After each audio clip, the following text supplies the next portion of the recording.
하나님은 주시고 우리는 받습니다.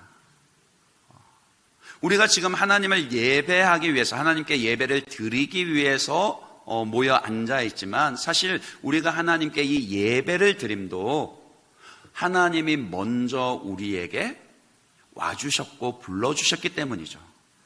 아까 우리가 여는 찬양으로 그가 우리를 향해 걸으신다, 그렇게 고백했던 것처럼요, 하나님이 우리를 향해 먼저 와주시는 은혜가 있었고, 하나님이 예수 그리스도를 통하여서 막힌 담을 넘으시고 샬롬을 더하여 주셨기 때문에 우리가 아무 거리낌 없이 그 이름 의지하여 하나님께 나올 수 있는 겁니다.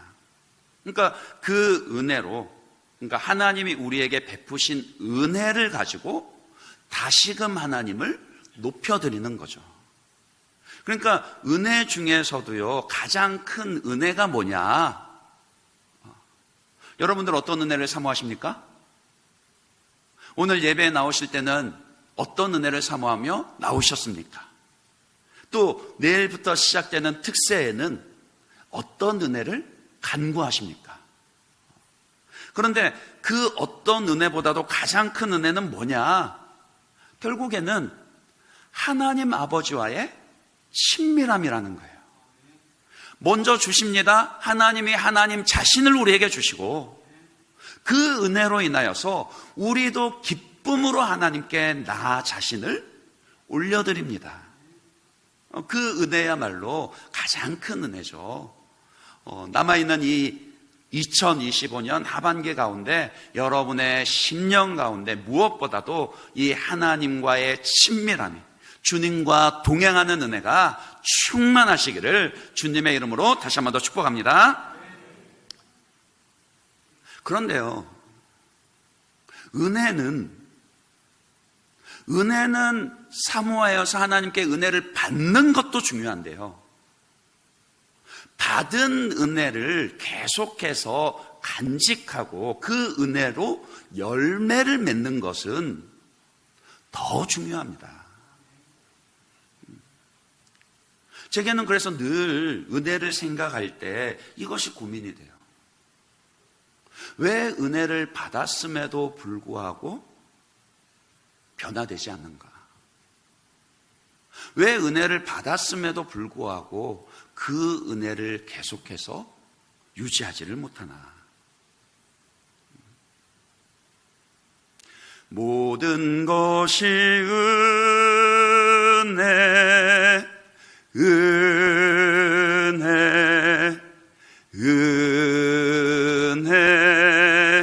한없는 은혜, 내 삶에 당연한 건 하나도 없었던 것을, 모든 것이 은혜였소. 여러분 이 찬양 좋아하시죠? 예, 저도 좋아합니다. 찬양 이 자체만으로도 은혜가 돼요. 내가 태어나서 이 땅에 누려왔던 그 모든 것들이 깨닫고 보니까 하나도 당연한 것 없었고 전부 다 하나님의 은혜였다란 말이에요. 그런데 우리가 이렇게 은혜를 노래하고 이야기할 때 주의하셔야 됩니다. 왜냐하면요, 교회 안에서 가장 많이 말하고 가장 많이 듣는 말이 은혜거든요. 그러니까 그러다 보니까 정말로 하나님께서 내게 베풀어 주신 그 은혜들을 당연한 것 없이 하나님께서 그 넘치는 은혜 가운데 오셨고 주셨고 베풀어 주셨다는 걸 하나하나 헤아리는 것 없이 그저 두rum술하게 좋으면 하나님 은혜죠, 그러면서 슬그머니 넘어가는 경우들이 있다라는 거예요. 아니, 여러분이 은혜를 받지 않았다 그런 말이 아닙니다. 분명히 은혜 받은 경험이 있으실 겁니다. 그런데 왜 은혜를 받았는데 유지하지를 못하냐? 그 은혜 어디 갔냐라고요. 은혜는 받았는데 왜 내 삶에 변화가, 열매가 나타나지 않냐라는 거고요.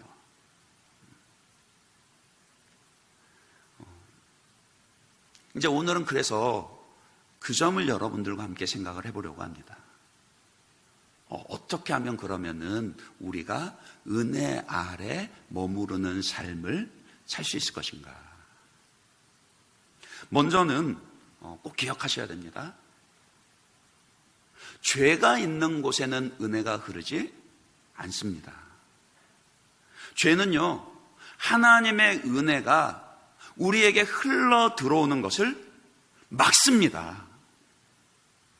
여름철 그 쏟아지는 빗줄기처럼요, 하나님이 하늘로부터 우리에게 은혜를 쏟아 부으신다고 할지라도요, 죄가 있으면 그 은혜 누리지 못하도록 막아버린다라고요. 잘 아시는 말씀이죠. 이사야 59장 2절 말씀 한번 볼까요?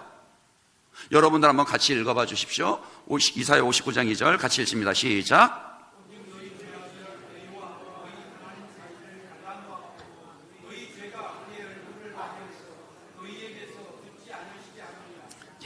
보세요. 죄가 우리 기도가 하나님께 닿는 것을 막아버린다 그래요.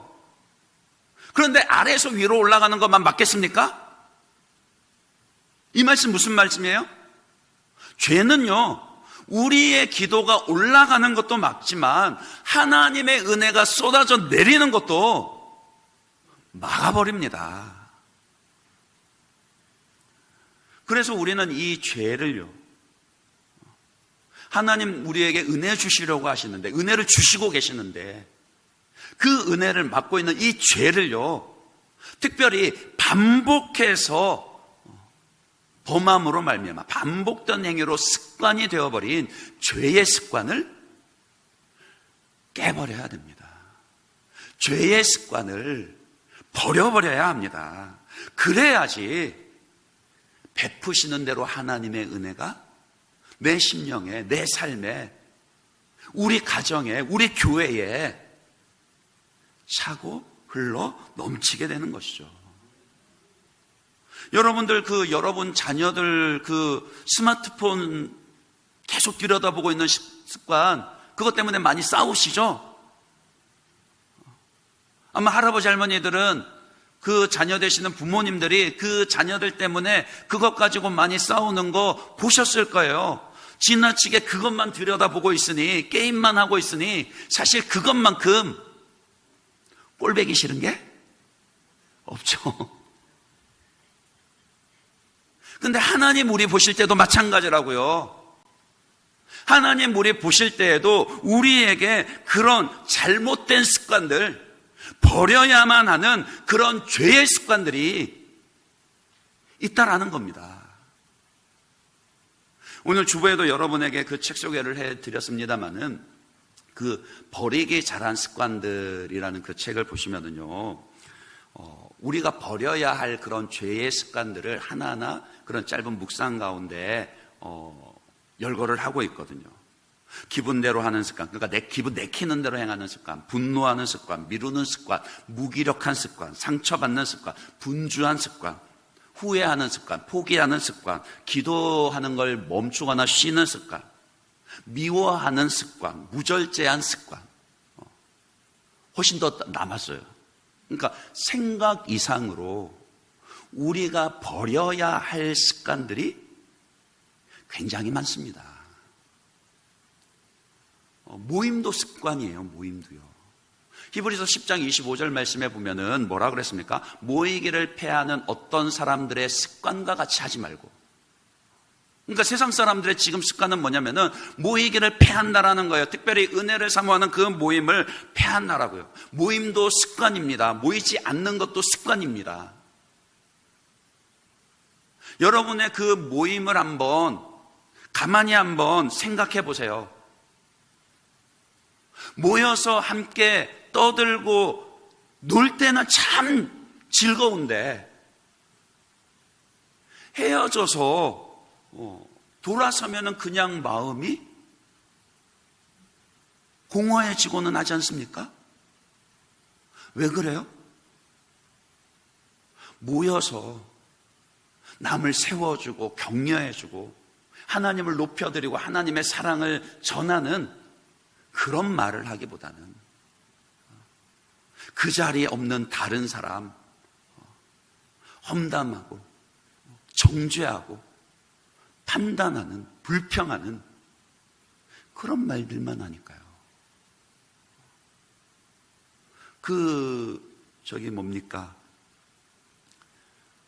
남 험담하고 뒷담하는 것만큼 입에 단 게 없다 그러죠. 그러니까 모여서 떠드는 게 즐거우니까 그게 반복해서 습관이 돼버리면요, 얘기할 땐 즐거운데 집에 가서 내가 그 말 왜 했을까? 내가 그 말 안 했어야 되는데 그렇게 후회하고, 모였을 땐 즐거운데 돌아서면은 공허하고 불안해하고요. 그런 모임을 왜 갑니까? 근데도 또 가요. 왜요? 습관이 돼버렸으니까요.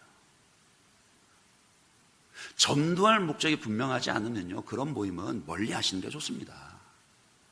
오히려 모여야 할 모임은 어떤 모임이에요?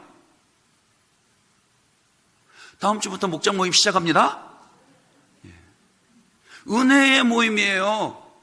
모여서 서로를 격려할 수 있고 말씀을 나눌 수 있고 서로를 세워줄 수 있고 하나님을 높여드리고 하나님의 사랑을 전할 수 있는 그런 모임 모이기를 습관화하십시오.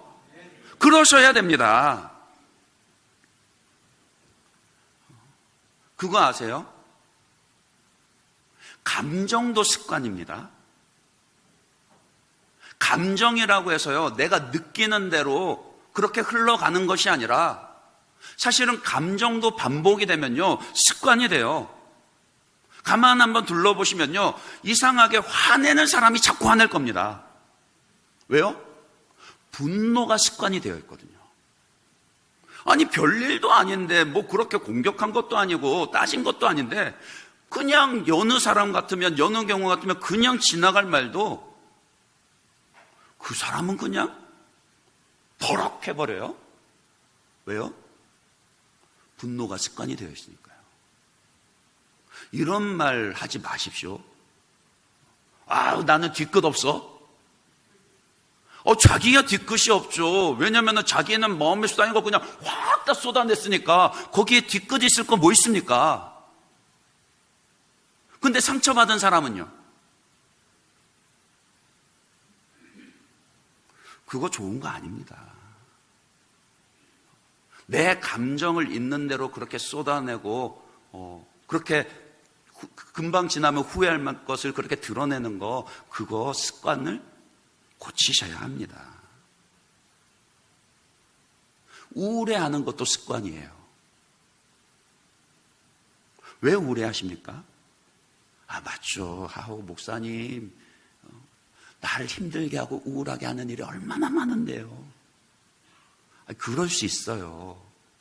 우울한 감정이 드는 것 자체가 잘못된 거 아닙니다. 그러나 그것을 반복해서 습관이 되게 하지는 마시라고요. 우울한 감정이 들어올 때마다 찬양하십시오. 찬양을 듣기라도 하십시오. 찬양 듣고 찬양 부르고 하나님을 생각하시며 기도하셔야 됩니다. 그러니까 감정이라는 것도요, 감정이 그렇게 흘러가는 대로 무조건 그렇게 따라가면, 끌려가면 안 되세요. 그러면요, 감정도 습관이 되어버리는데 대부분의 그 감정의 습관들도요, 긍정적인 습관이 아니라 부정적인 습관으로 우리를 끌고 가서 쉬 분노하게 만들고, 쉬 우울하게 만들고, 쉬 좌절하게 만들고 그런단 말입니다. 상처받는 것도 습관이에요. 왜 그런 말 자주 하시는 분 있죠? 옆에 보면은 나 상처받았어. 오히려 세상에서는 그런 말 안 합니다. 상처받았는데도 상처받았단 말 안 합니다. 근데 교회에 오면은 다 난 상처받았어. 상처받죠. 상처받을 일 있습니다. 그러나 그것을 습관이 되게 하지 마시라고요. 오히려 상처를 보듬어 주는 것을 습관이 되게 하십시오. 여러분의 가정 안에서, 여러분의 우리 교회 안에서 다른 사람의 상처를 보듬어 주는 것을 습관이 되게 하시라고요. 특히 믿음의 경륜이 그만큼 쌓였다라면, 나 상처받아서 그 말이 아니라 내가 뭐 위로해 줄까? 그게 습관이 되셔야 하는 겁니다. 보니까 버려야 할 습관들 생각하는데 보니까 이런 것도 있어요. 그 습관적인 사과도 있습니다. 이 자리에 없으니까 제가 말씀을 드립니다마는 비밀로 해주십시오. 꼭 그 귀에 들려지지 않게 해주십시오. 저희 집 막내 아들이 어느 날부터 입에 미안한데 이걸 입에 달고 살아요. 그러니까 저한테도 얘기할 때 아빠 미안한데 이것 좀 해줘. 처음에 몇 번은 그냥 들었는데 나중에는 그 말 듣는 제가 짜증이 나요. 미안한데 왜 부탁해? 미안한데 왜 해? 아빠한테도 말할 때 아빠 미안한데, 엄마 미안한데, 누나 미안한데. 뭐예요? 습관적인 사과라는 거예요. 진짜 미안하면 미안한 그 일 다시 안 하죠. 안 해야죠. 그렇지 않나요? 마음은 없이, 돌이킴은 없이 그냥 입술로만 습관적으로 사과하는 거. 그것도 버려야 할 습관입니다. 그러니까 우리 생각도 반복이 되면요, 습관이 돼요. 보이지는 않지만 생각도 습관입니다. 여러분들 잘 아시는 예화로 이 컵에 지금 물이 안 보이시죠? 제가 몇 번 마셔서 반이 담겼습니다. 컵에 물이 반이 담기면 그것 두고 뭐라 그러십니까? 아직 반이 남았네? 이러십니까? 아니면 반밖에 안 남았네? 이러십니까? 이왕 제가 오늘은 그 아들 예화를 들었으니까요. 여러분들 자녀 키우실 때 자녀들에게 일일이 다 그 사정을 설명을 해주고 이해를 시키십니까? 물론 그러면 좋죠. 할 수만 있으면 그렇게 하면 좋죠. 근데 자녀에게 모든 것을 다 얘기해 주지는 못합니다. 그렇지 않나요? 혹시 여러분 가운데 나는 자녀에게 모든 걸 다 얘기하면서 키웠다 하신 분 있으면 저한테 꼭 말씀해 주세요. 저 좀 가르쳐 주세요. 근데 그러지 못합니다. 왜요? 어린 아이가 다 이해하지 못하기 때문이기도 하거니와 다 아는 것이 꼭 유익한 것은 아니니까요. 자녀들보다 부모들이 훨씬 더 많이 생각하고 훨씬 더 깊이 생각합니다. 그래서 결정을 해요. 그러나 그 결정을 내리기까지 그것들을 다 일일이 설명하지는 못해요. 근데 이놈의 자식은 무조건 짜증부터 내요. 부모가 무슨 말을 하면 어떤 결정을 하면은 일단 짜증부터 냅니다. 왜 그러는가 생각하는 것이 습관이 돼야 될 건데, 짜증내는, 내 뜻대로 안 되는 거, 내 마음대로 내가 생각하는 대로 안 되는 거, 그런 거 마주치면은 짜증부터 내고 본다라는 거예요. 하나님이 우리에게 다 설명해 주시지 않습니다. 그것은 우리가 다 이해할 수준이 되지 않았기 때문일 수도 있고요. 다 알아야지 우리에게 유익한 게 아니기 때문일 수도 있어요. 그 속에 있는 걸 어떻게 다 얘기합니까? 그런데 내 뜻대로 안 되면은 일단 화부터 내고 보죠. 짜증부터 내고 보죠. 그것 때문에 부정적이고 험담하는 말 다른데 퍼뜨리고 옮기는 것부터 하고 보죠. 버려야 할 습관이라고요. 버려야 할 죄의 습관이라고요. 더 심각한 건 뭔지 아세요? 뭐 이런 죄의 습관들은 훨씬 더 많은데 제일 심각한 건 뭐냐면요, 이런 죄의 습관이 들어있는 사람이 자기가 그런 습관이 있는 줄도 모른다라는 거예요. 제가 지금 이렇게 구체적으로 예를 들어서 말씀을 드려도 아마 여러분들 중에서는 그래, 나는 아니야, 우리 남편이 저 얘기 들어야 되는데, 이런 분 있으실 겁니다. 아닙니다. 여러분 얘기입니다. 내 얘기입니다. 특히 다른 사람들에게 그 부정적인 말을 전하는 습관이 든 사람들요, 있어요. 근데 본인들은 몰라요. 얼핏 들으면은 굉장히 생각해주는 그런 말인 것 같은데, 지나고서 가만히 생각해 보면은 세우는 사람을 살리는 말이 아니에요. 특히 교회를 오래 다녔을수록, 기도를 많이 한다는 사람일수록, 성경을 많이 안다는 사람일수록 더 주의하셔야 됩니다. 교회는 오래 다녔어도 이런 습관이기 때문에 이런 잘못된 습관이 들어있을 수 있어요. 자기도 모르게 하나님으로부터 오는 은혜를 가로막는 그 죄의 습관이 들어있을 수 있습니다.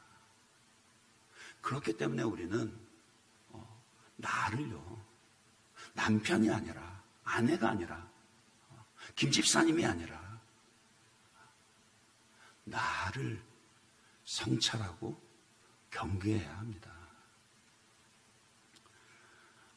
당연히 주변에 그런 사람이 있으면 가까이 하고 싶지 않죠. 그런 사람 멀리해야 하는데, 그러나 더 중요한 것은 나도 모르는 새 내게도 그런 죄의 습관이 들어있는가 정직하게 돌아보고 버려야 한다라고요.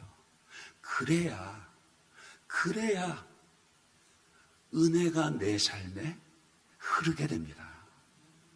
그냥 쫄쫄쫄쫄쫄쫄쫄 이렇게 흐르는 게 아니라 콸콸콸콸콸콸 하나님이 쏟아 부으시는 그대로 하나님의 넘치는 은혜가 내 심령에, 내 삶에, 우리 가정에, 우리 공동체에 흐르게 된다라고요.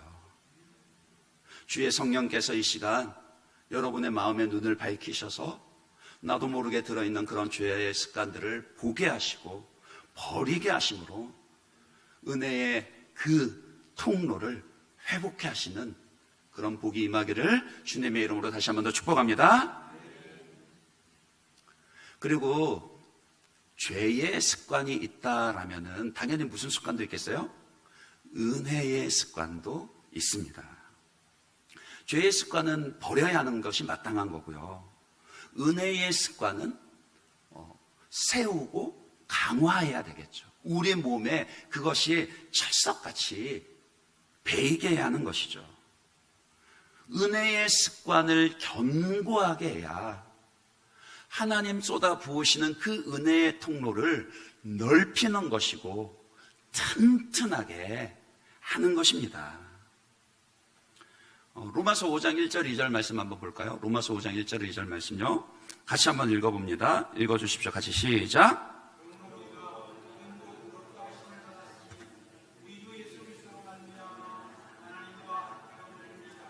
또한 그로 말미암아 믿음으로 서 있는 이 은혜에 들어감을 얻었으며 하나님의 영광을 바라고 즐거워하느니라. 아멘. 자, 여기 보시면은 이 은혜에 들어감을 얻었다 그랬습니다.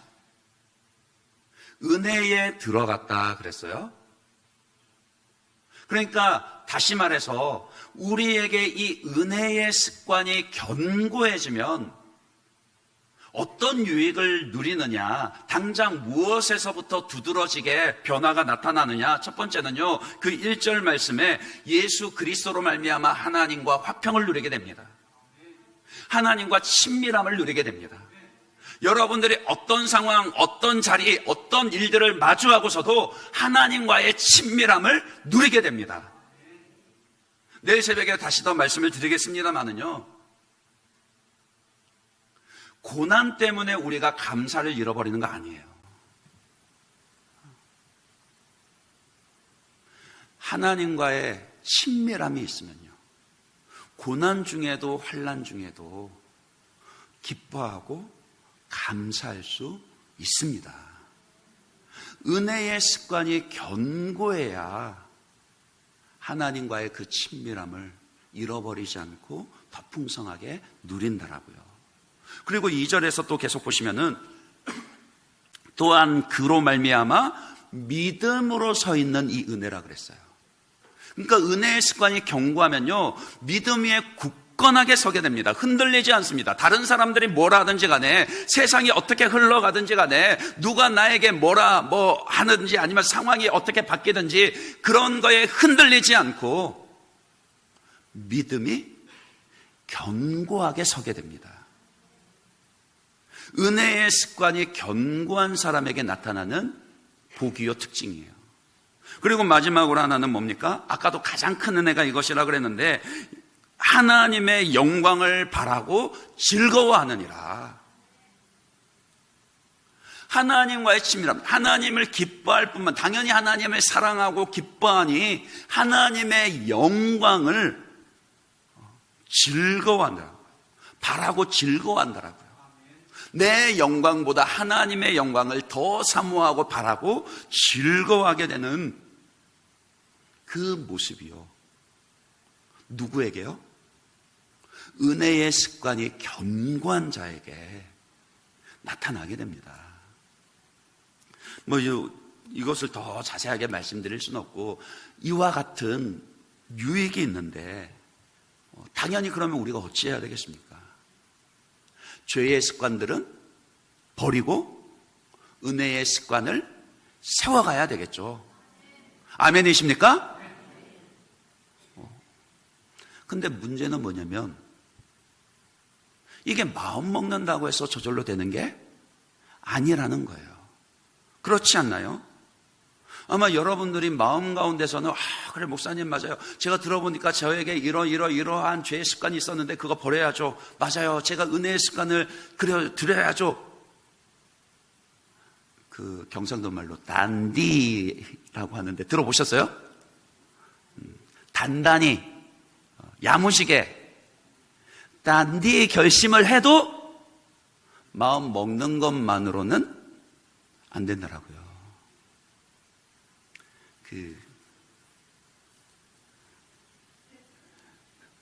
제가 뭐 보여드리는 걸까요? 제 손 다 나았습니다. 시간이 이제 그만큼 지나기도 했고 깁스도 풀었으니까 이제 그 말씀을 드립니다만은, 6월 6일 날 체육대회 때 그 손을 다치고 이제 6주 동안 반깁스를 하고 있었잖아요. 진즉에 이 말씀을 드리고 싶었는데 이제 와서 말씀을 드립니다. 여러분들 신경 쓰이게 해드려서 죄송합니다. 예, 그리고 또 기도해 주셔서 감사합니다. 진즉에 이 말씀 드리고 싶었는데 왜 그때는 얘기하지 않다가 이제 와서 얘기하나. 최대한 제 나름은요, 티를 안 내려고 무지 애를 썼어요. 눈에 뻔히 보이긴 하지만은, 근데 왜요? 안 그래도 눈에 보이는데 제가 그거 언급하거나 티를 내면 여러분들이 설교 시간에도 설교 듣는 것보다는 목사님 저 손은 언제 났나, 뭔 축구를 한답시고 운동을 그런 생각만 하셨을 거 아니에요. 그래서 죄송합니다. 근데 제가 이렇게 골절로 다친 게 실은 처음이거든요. 제가 별로 아프지도 않고 별로 다치지도 안 왔습니다. 그래 보이지 않나요? 근데 처음 골절로 다쳐봐서 이번에 처음 알았는데요. 그 금이 간 뼈가 다 붙어서 깁스도 풀었는데 손목이 정상이 아니에요. 그러니까 이게 그 깁스를 한 동안에 근육에 굳어 있으니까 저는 답답한 마음에 이 깁스만 빨리 풀면 다 나은 거라 생각을 했거든요. 근데 풀었는데 내 손이 아니에요. 지금은 이제 괜찮습니다. 왜 그렇죠? 안 쓰는 동안 근육이 굳어 있으니까. 몸에 밴 습관이 그와 같다라는 겁니다. 한번 우리 몸에 그것이 생각하는 것이든 감정의 것이든 행동하는 것이든 말하는 것이든 한번 우리 몸의 습관으로 배이면은요 잘 고쳐지지 않습니다. 참 이상하죠? 나쁜 습관은 노력하지 않아도 저절로 들어요. 여러분 늦잠 자는 거 습관 들이려고 노력해 보신 적 있으세요? 없잖아요. 그런데 일찍 일어나는 거는 새벽 기도 한다고 해서 일찍 일어나서 새벽 기도 가려고 하는 거는 무지 애를 써야 됩니다. 그러니까 습관이 그렇더라고요. 그 말은 뭐냐면요 훈련이 필요합니다. 그래서 오늘 말씀 다시 한번 더 읽어볼까요? 오늘 말씀 다시 이 부분만 이제 좀 더 설명하고 마치겠습니다. 오늘 말씀 같이 읽습니다. 디모데전서 4장 8절 말씀 다시 한번 더 같이 읽겠습니다. 시작. 육체의 연단은 약간의 유익이 있으나 경건은 범사에 유익하니 금생과 내생의 약속이 있느니라. 아멘. 자, 여기 보세요. 경건을 뭐와 대조하냐면 육체의 연단, 육체의 훈련, 연습하는 것에 대조를 합니다. 육체의 연단이 유익이 있습니다. 그렇지 않나요? 여러분들 잘 아시잖아요. 일찍 자고 일찍 일어나는 거, 소식하는 거, 하루에 8,000보 이상 걷는 거, 햇볕을 쬐는 거, 다 이거 좋은 습관들이잖아요. 그렇지 않아요? 그런데 몰라서 못하셨어요? 마음 먹은 대로 좋은 습관이라고 해서 다 했으면은 제가 지금 이 몸매로 있지 않죠. 좋은 습관은 연습이 필요하고 훈련이 필요합니다. 그래서 오늘 말씀 가운데 그리 말씀하는 거예요. 그 앞에 7절 하반절을 읽지 않았지만 거기서부터 보시면 경건에 이르도록 내 자신을 연단하라. 경건에 연단을 하라. 은혜의 습관을 들이라. 하나님 쏟아 부으시는 은혜가 막히지 않고 너희에게 닿을 수 있도록 그 은혜의 습관을 경건을 연단하라. 그리 말씀하시는 겁니다. 이 경건을 성경의 표현들을 찾아보면은 구약에서는 하시드라 해서 하나님을 닮아간다라는 의미가 있고 신약에서는 유세베디스 해서 그 경외한다라는 의미가 있고요. 또 스레스케이아 해서 예배한다라는 그런 의미가 있습니다. 뭐 복잡하게 이것까지 다 기억하실 필요는 없고요. 제가 정리를 해드리면 경건이 뭐냐? 하나님 앞에서 마땅히 가져야 할 태도와 언행이 경건이라는 겁니다.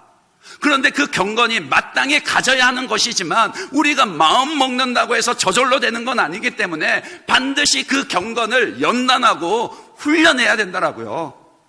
은혜의 습관을 들이도록 훈련해야 된다라고요. 내 입만으로는 잘 안 되죠.